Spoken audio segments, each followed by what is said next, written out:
Hello and welcome to Mythmakers. Mythmakers is the podcast for fantasy fans and fantasy creatives brought to you by the Oxford Centre for Fantasy. My name is Julia Golding and today I am joined by my frequent podcast partner and friend, Jacob Rennaker. And we're going to be discussing Greta Gerwig's take on Narnia.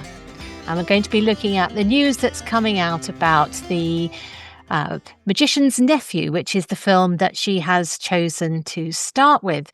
So, Jacob, first of all, what did you think when you heard that Greta Gerwig is in the frame for doing this? Yeah, I was excited, and still am. I'm a fan of her work, her as a filmmaker, as a creative. I was really I thought what she did with Barbie was very clever, and enjoyed that, and clearly was something that resonated with audiences and connected and did very well, and did a lot, I feel, for Barbie as a brand, as well as a result of the film and engagement and re-engagement with people who played with Barbies as a child and now coming back to something that they maybe had left behind. Re-embracing that as a story that dealt with both parents, children, motherhood, what it means to be a daughter, and that sort of thing, that making it relevant for contemporary audiences, and across the board for male, female, equally, people enjoyed it. So so I think that was something, having experienced that and seeing what it does for treating somebody else's property, and an engagement with it that does something positive for greater participation and investment from a broad variety of people. So Barbie's one end of it, and her Little Women. I don't know that the script for Little Women is really great. So I'd recommend anybody out there. It's got some set pieces. I think in that film, like in Barbie, she showed that she really had something to say, and also Lady Bird, which was the and so all of that is quite pleasing. I think Little Women was, the idea of the quadrants, that studios are looking for 4-quadrant films with that's younger women, younger men, older women, older men. I think Little Women was younger women, older women. Barbie, she managed to pull off the impossible. Right. Make it a 4-quadrant. I don't know about the older men, but certainly younger men, women, older women, on what could have been a total cringe fest. Yeah. Right.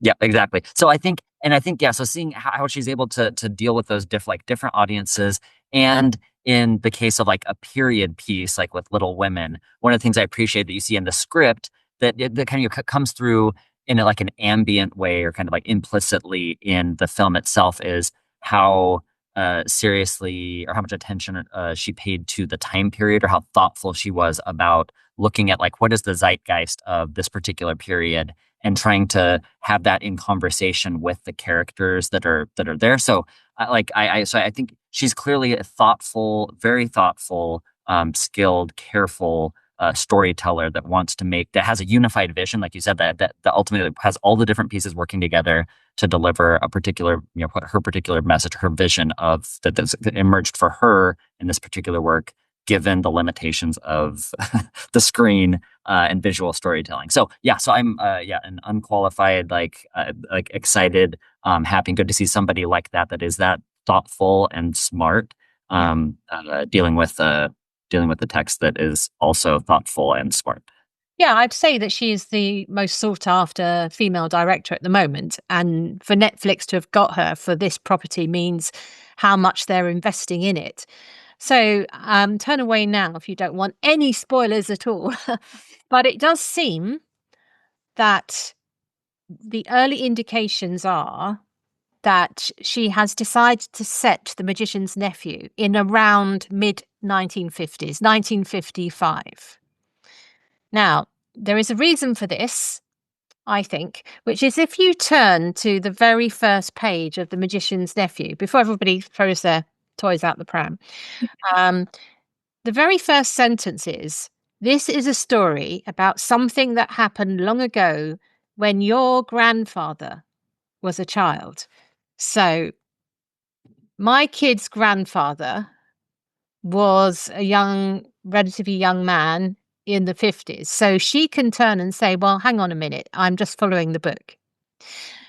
The next sentence goes on to put it firmly in the era of, Sherlock Holmes and Right. Nesbitt. But that first sentence is what has given her that possibility. And I would just say that my particular theory here is that she's actually more interested in what it would mean for The Lion and the Witch and the Wardrobe. I've got to get this out of my system because she's doing both films. And Diggory is Professor Kirk, who is the man who has the big house in Lion, the Witch and the Wardrobe. There was a very good film in 2005 of Lion, the Witch and the Wardrobe, which you'll probably remember, very magical. It dealt with very well the Second World War context. It made a lot of that. So if I was her coming to this, I'd be thinking, what new can I say? Well, okay, if I make it a contemporary story, and there's all sorts of things that you can then do. But one of the obvious things you can do, rather than evacuation, you can do a pandemic story. So all these kids are locked away, unable to go out and sort of revert back to the board game world that we all did in the pandemic. She could do that. My family suggested she could also do a story about modern day refugee kids if she wants to be really right on up there. I don't know. It's possible, like Ukrainian refugee children or something like that. Because there was a stage when lots of families accepted refugees from wars. So she's got contemporary resonances that she can pick up on. So, anyway, let's go back to The Magician's Nephew. What do you think about dumping the Edwardian late Victorian setting and putting it in 1955? Are you aghast or are you pro? I'm not. I think I'm. Yeah, like So there's, and these are all decisions, right? It's like any work of adaptation is a garden of forking paths, right? So you have to make decisions at every turn, and Mm. then those will eliminate certain possibilities. But you have to make decisions. So it is. So the rationale that you just described for maybe looking at Lion, Witch, and the Wardrobe as a like contemporary film, something that's taking place in the modern day, and doing that for the purpose of like, what does this have to say to our time period, right? What does this have to say about belief, about cynicism, about hope, about optimism, about good and evil? Even what does that look like today? Instead of firmly staying with a period, leaving the time period in the book and focusing on that and working that into the story, which is like what you said, the previous Narnia film took seriously and said so it's a pure. It's not just a fantasy film. It's a pure. It's not just a portal fantasy film. It's a period portal fantasy film. Yeah. And so when you're adapting any portal fantasy, that's something that you'll have to wrestle with in adapting that is, do you take this as the time period in which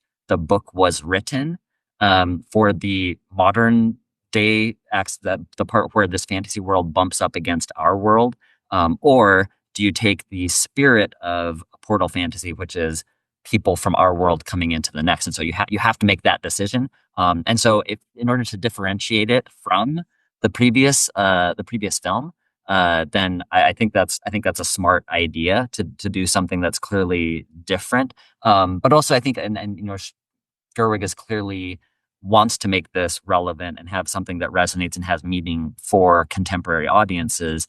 And I think that can only be. I think that's a good thing. Ultimately, that updating, there is, because this was written in a particular time period, and Lewis was setting it in the early like 1900, essentially. That there are certain elements of the story that are dependent on that will need to change. But again, any adaptation is a work of translation, which means it's a work of interpretation. And so there are certain things that you have to change to be able to make sense and intelligible for a contemporary audience. So I understand it. I'm not aghast.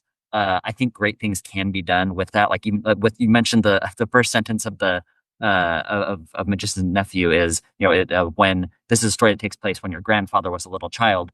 and when Sherlock Holmes was on Baker Street. So Sherlock Holmes has had several, is Yeah. the kind of gift that keeps on giving in terms of adaptations, right? I don't know how you felt about the BBC adaptation of Sherlock, or the American version with still Mm. British lead playing Sherlock Johnny Holmes. Lee Miller, Benedict Yeah, right, Cumberbatch in the Sherlock and the Johnny right, Lee Miller. Yeah, right. yeah. So yeah. So what do you think I about that? particularly Yeah, like the BBC one, because I think the American one started to be just like any other detective right. procedural after a while. Because I mean, it had many more series and episodes.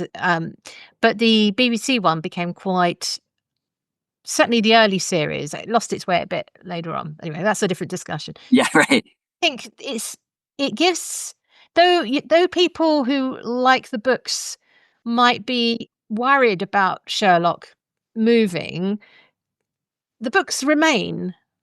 Right, Um, right, it's just this is a musical variation. right. Yeah. And I've got a feeling we might have to get ourselves into the headspace where we're thinking about Greta Gerwig's, that this is like a variation. Hmm. Otherwise, we're just Yeah. retreading. I think it's particularly a problem with Lion in Right, the Wardrobe because that film wasn't that long ago. right, And it right. does make things like colorblind casting much easier Hmm. if you've got a set of contemporary kids, because a set of kids that involve different ethnicities during the Second World War, there's all a completely different cultural context that would be, questions would be raised about that. Whereas now we have blended families, we can have all sorts of, and it will just look more modern. And we want to get to Narnia. So that's the important point. Right. So I think Yeah. the setup could just be very lightly touched. Yeah. And I Easy. think, and in terms of just the flexibility possible in a reinterpretation, or kind of a reimagining, is Lewis, he was looking at Narnia as a supposal, right? Yeah. What if a lion did this? He's not saying that this is like an allegory, a one-to-one allegory for a Christian message, right? He said, like, kind of, what if I'm setting this world up? Let's say that there's a figure, that there is a God, that there is a Jesus, and what if that in this world of talking creatures, how would Jesus appear in this world? How would that kind of play out in that setting? So he called it a supposal. So you can take that same principle and say, suppose, like, what if Narnia was set in or the Lion, the Witch, and the Wardrobe was set in the modern day? How would that play out? And that would play out differently. Just like for Lewis, he wasn't thinking of some like slavish one-to-one correspondence between his own theology, all these different mythological systems. He was kind of putting this together and saying, what would these look like? How would they interact? He was really doing what children do commonly with different toys. Taking you have your Barbie, and you have your Transformers, and your Star Wars, right, and your JoJo, and they're freely, mixing and mingling, and you're telling wonderful stories that can keep children, delighted for hours, and is formative to their imagination. But it's not in a rigorous. They're not saying, like, you can't do this.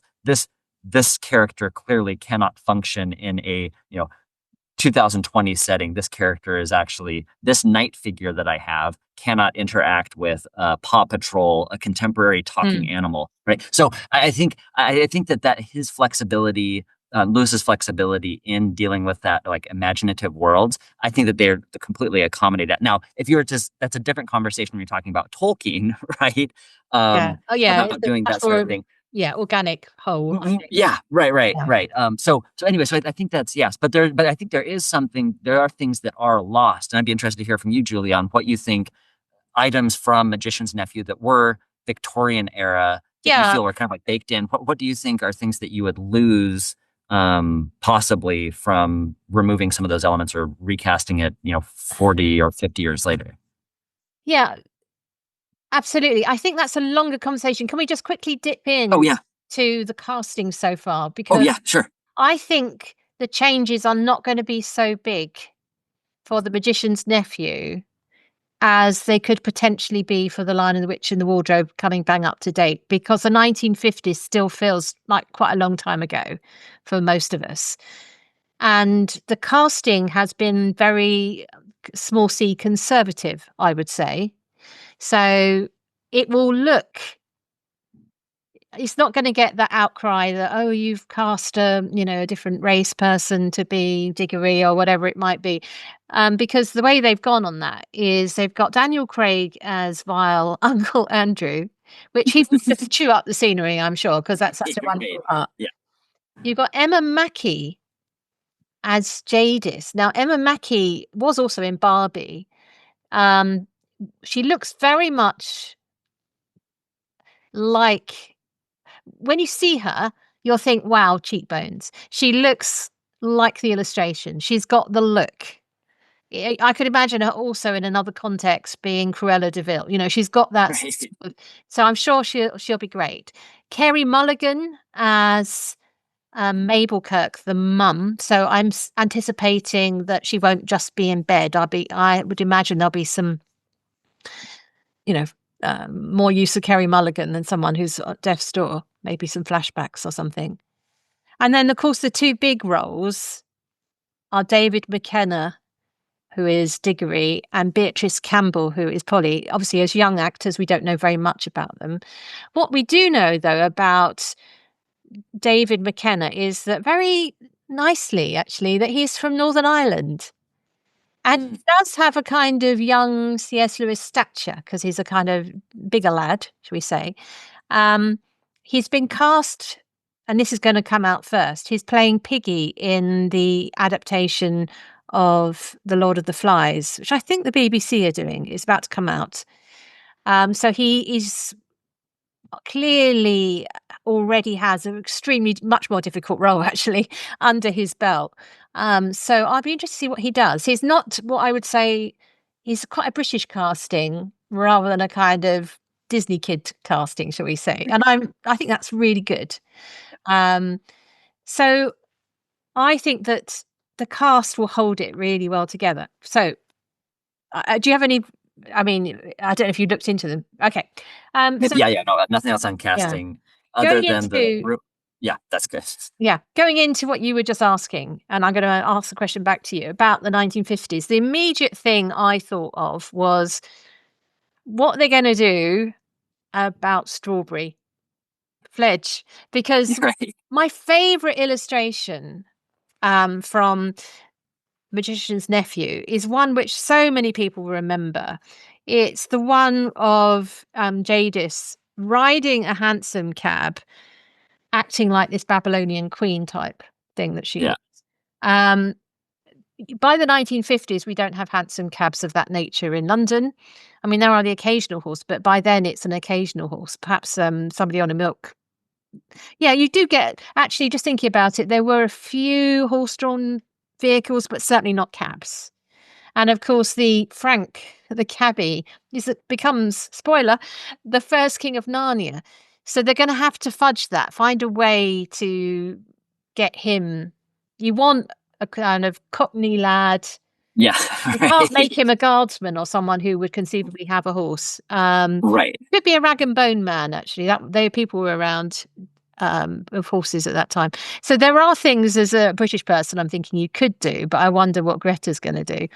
Um, so that's one big challenge, I would say. How about you? I will do one each, so we'll keep swapping. Yeah, yeah, so that one, no, agreed there that it's tough to you don't have the same impact, yeah, of Jadis riding a cab on the roof. And the right, the salt of the earth, just kind of like hardworking blue collar common person. The point is that it's an unassuming uh, everyday person that is Mhm. put in as Narnia, unexpected, rather than somebody, an aristocrat or somebody with the proper upbringing, Yeah. and that's the purpose and the lesson there. So I'm sure that they find something there, but the question is, yeah, how do they do that? So okay, yeah, I absolutely agree there. Lamppost, right? So this is the Oh, the yeah. the magician's nephew's story in general was created because the question was asked to, I think it was Roger Lancelin Green that asked Lewis when he read The Lion, the Witch, and the Wardrobe. Well, where did that? So there was a lamp post there. Where did it come from? And so Lewis started working on. So Magician's Nephew was actually the book that he started writing after Lion, the Witch, and the Wardrobe, but it was actually ended up being the last one that he finished writing because of the difficulties that he found in trying to develop it and to his satisfaction. So, but he started it because of this quietly, in part because of this question is asked, well, what about where did this lamppost come from? So he had to go, okay, something has to happen prior to this World War II group of children that allowed for this lamppost to be embedded here. What was that? And so if it's coming from 1900s, London somewhere, then it's a gas lamp, right, at that time period. And so I Yeah. guess there could still possibly in that time period, from what I understand, there could be a few remnants of gas lamps being used during that time period, but by and large, things have converted to Electricity. electricity, I reckon right, by they'll this just point. fudge that Yeah, because probably. he doesn't, Right. a flickering, because those kind of traditional lampposts do exist in Mm. London because it's a city that visually likes to keep its sense of continuity and age. So, as does Oxford. So you'll see those lampposts around it. Not all everywhere, but some of them. So I think that would be okay. I think thematically, just sort of digging deeper, what is clear about um, the interaction with charm and 19th century, late 19th, early 20th century London is Age of Empire stuff. I don't, it's a bit subtle for a kid to pick up on, but certainly as an adult reader, this was the heyday of the British Empire. So and there is a message in it about Chan being the last. This she ended Jadis ended her empire, had a battle with her sister, spoke the deplorable word, killed everybody. So she's collapsed an empire, and she's moving to London to thinking she can take over. And then finds that her magic doesn't work, but she's still very strong. So she's sort of like a giant type figure, really. And so she still does pose a threat, but she wouldn't have been able to take over. But there's a warning in her that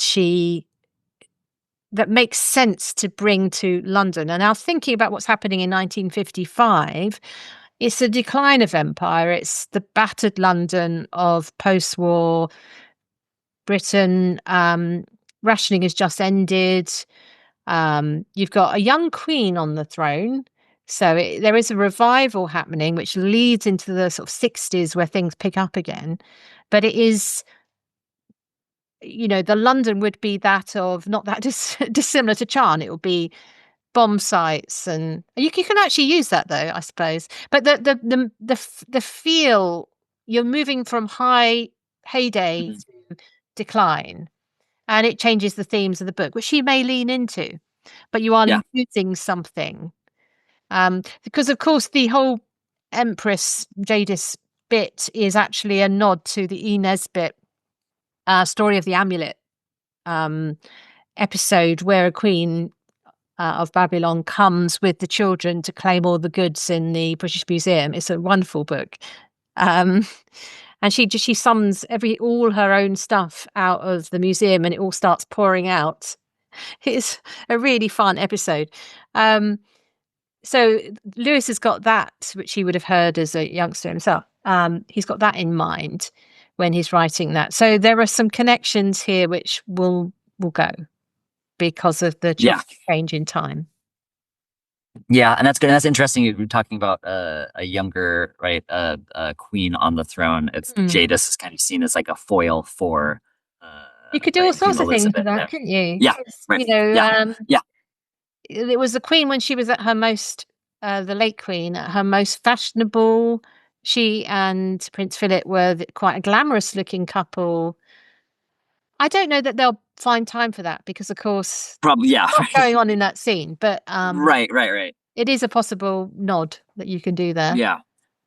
Yeah, and when you mentioned charn and the deplorable words, that's another aspect that it was impactful in the book, and I imagine to readers at the time is seeing that the deplorable word is this kind of essential weapon that Yeah, is deployed to essentially wipe everything out sort of on nuclear every weapon, side of the atomic conflict. weapon. Mm. Right, right, right. So the people, so while in so readers, so adult readers who are reading that at the time when it's published, you know, read that and clearly would probably have an easy time making that connection and saying, and that I can see that being kind of a profound, lesson moment there for some adult readers, but not for the children in the story, right? For children in the Yeah. story, this is 1900, so this is decades before the atomic bomb is even an idea.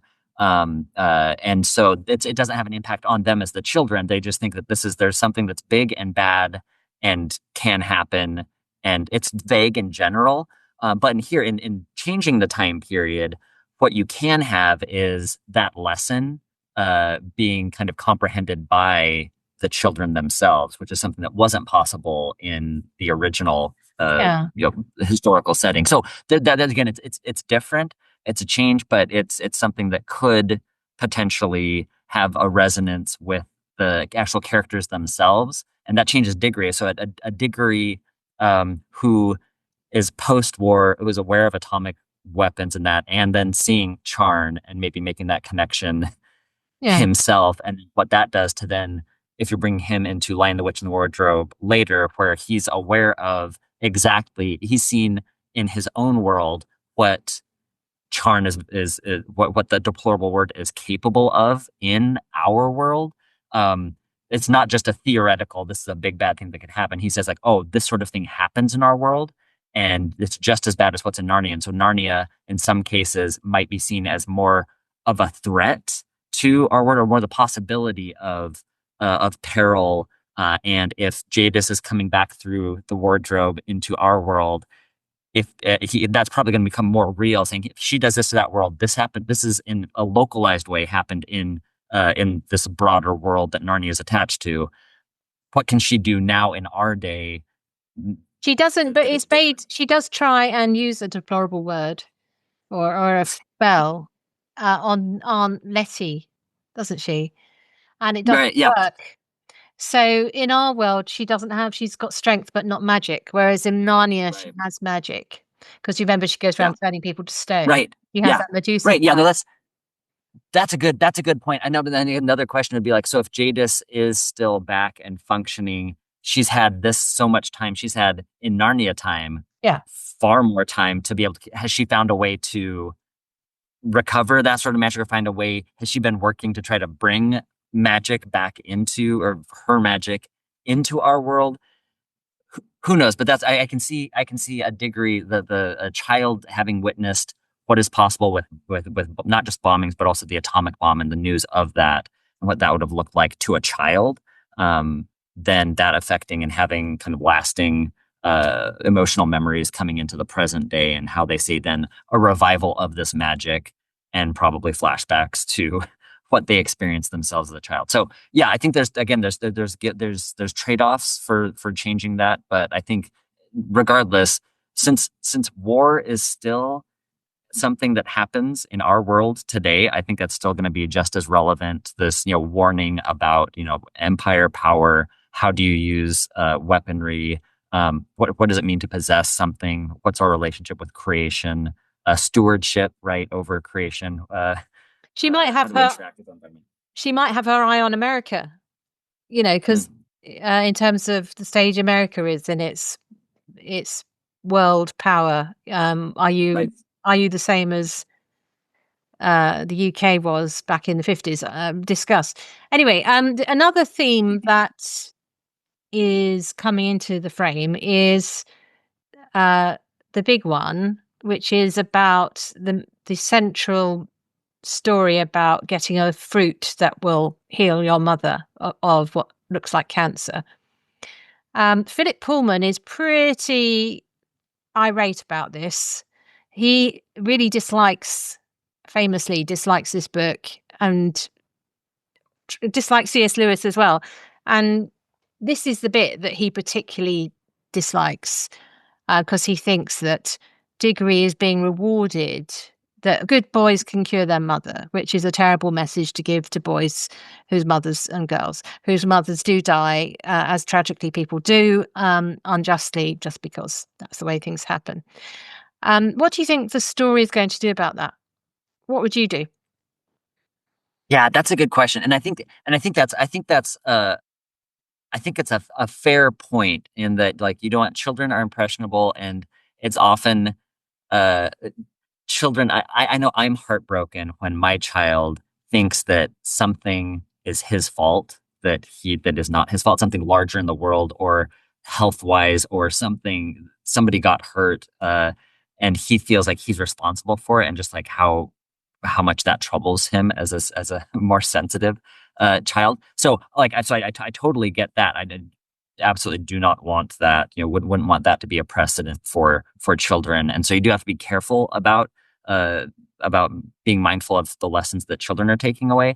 Um on the other hand, though, Magician's Nephew seems to have been probably the most autobiographical of the Narnia Chronicles for Lewis, right? So his mother died, and this is in some ways a reimagining of his own childhood, and a way to, in some ways, almost like redeem the memory and experience that he had as a child, and to give him hope, or maybe this is something that he wished, a sort of hope he would have had as a child, writing it for baby Jack, something for him. So if it's in some ways, I could easily see that as Jack feeling like he should have been able to save his mom because he was being a good boy. And in that case, this is actually giving a validation for a reworking of that mentality, but then providing himself with the sort of wish fulfillment that, like, okay, but it actually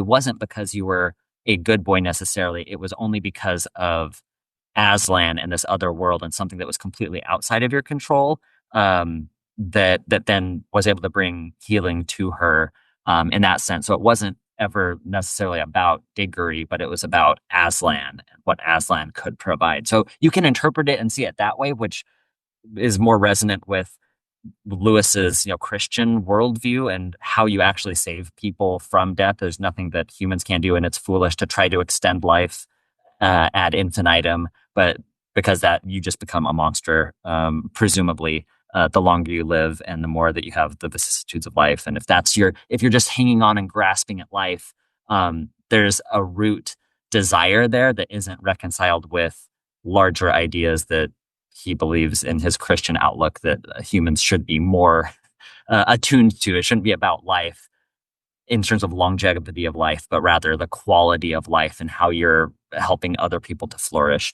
in that. So anyway, so I I think it's in some ways, if you see it as Lewis, this particular aspect as Lewis kind of working through his own childhood, and providing hope for maybe not just for himself, for other people, and something in difficult situations.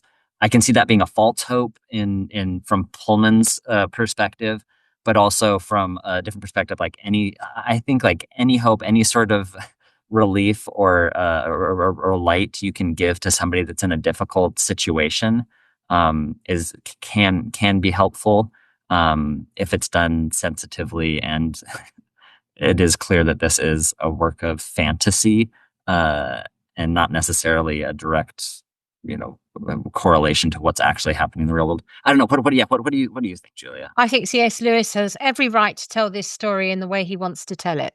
It's a story written for younger children, which is about magic. And even a younger child will realize that this is a magical event, not an everyday event.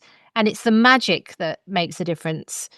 Uh, Good moral choices help, but it's not because he was good that the magic apple, that he's given the magic apple because he makes good moral choices. He doesn't take it for himself and so on. And that's perfectly fine as a story to tell. And there are plenty of happy ever after stories out there which Right. follow a similar thing. If you want to read a story which deals with the the death of a mother and the role of a child, you read A Monster Calls. Monster Calls, absolutely, by both the film And adaptation remember, that and is the. a YA. That's a book for YA when older children are able to cope with Mhm. complexity. There is Yep. nothing wrong with saying, in this magical tale, this boy, because of his bravery and courage, is able to make up some things he did wrong, and he gets this magical artifact, this lovely apple, which helps his mum. That's fine. I think it's probably more I think with Philip Pullman, it's more an annoyance that he's always compared with C.S. Lewis, and they obviously temperamentally probably wouldn't have got on, let's face it. And I think he's kind of fighting a battle on this one. If I was him, I would say that's not how I would write the story. And then leave it at that because there's nothing wrong. I like happy ever after stories, and I'm fully aware the world isn't always happy ever after. Right. And I was aware of that as a kid. So I Right. And it's I back to think the Chesterton.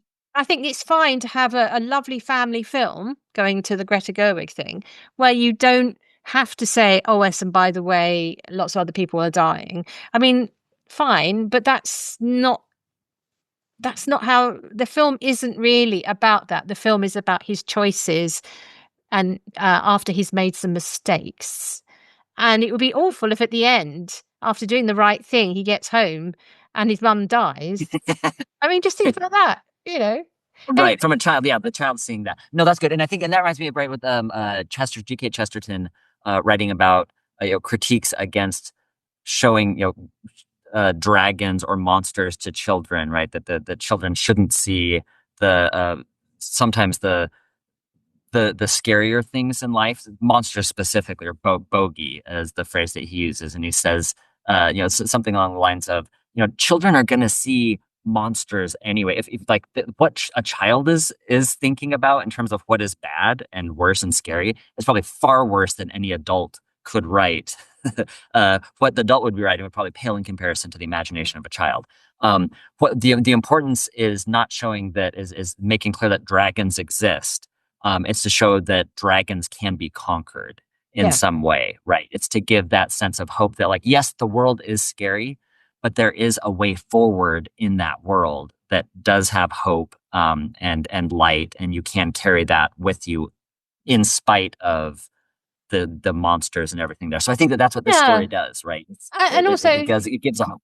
in defense of C.S. Lewis, he's anticipating quite a lot of the breakthroughs in modern medicine because his own mother didn't have any of the treatments that are available to a woman in the 1950s, and certainly not today. So you can do it. That the magic apple is like, it's like Aslan's form of chemotherapy. People get better from cancer. They do. Thank God that they do. They're in recovery. So you could, if you wanted to sort of fudge it a bit, you could have a little bit of that context. If you're Greta Gerwig, who was worried about this, but maybe she won't be. Anyway, it's just out there as a critique of the story. So I thought it worth raising. So, do you have anything else you want to say about this, or shall we park it there? Tie up our hansom cab at this point in the conversation. Right. Yes, yeah, our handsome cab in 1955 London, Yeah. We'll wait to see what they do. next to the car, next to the cook. Yeah. So I think this is great, and it's tough. And one of the difficult things that can be difficult in talking about something where there's so little information about in terms of a film, and you haven't seen, where there haven't been like official photos, like official promotional materials and things, is just kind of hearing uh rumors and kind of extrapolating, which is fine. But the most difficult thing is I think, like, making is keeping observations, everything we're doing, tentative until you can see Yeah, yeah. what the final product, what's happening, what's she doing, how is she doing it. Some of the things that your pictures that you're seeing might not even appear in the final cut of the film, and Yeah, so they there's may no way be to. just pulling the wool over our eyes and actually doing a really just Right. treatment. And then won't we look silly? Right. Right. No, That's fine. exactly. I So, can take so it.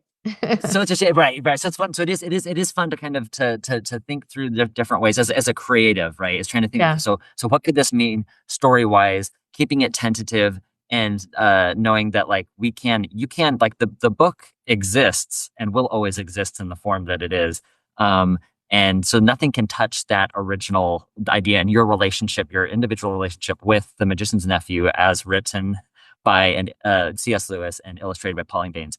That will always exist, and you can maintain that. You can, as a creative or as a fan, can do the same thing. Like, what's the movie that you would make? How would you reimagine Magician's Nephew in this day, or even if you were to put it in the future, or what if you were to put it in a medieval age, right? So that there's all sorts of things that you can do as thought experiments, storytelling wise, that I think can help hone our own storytelling, muscles and tools that we have as we engage with other people's stories and appreciate what they're having to consider as a creative.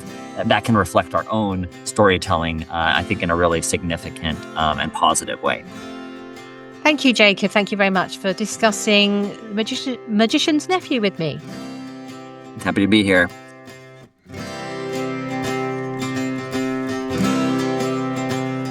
Thanks for listening to Mythmakers podcast, brought to you by the Oxford Centre for Fantasy. Visit oxfordcenterforfantasy.org to join in the fun. Find out about our online courses, in-person stays in Oxford, plus visit our shop for great gifts. Tell a friend and subscribe wherever you find your favourite podcasts worldwide.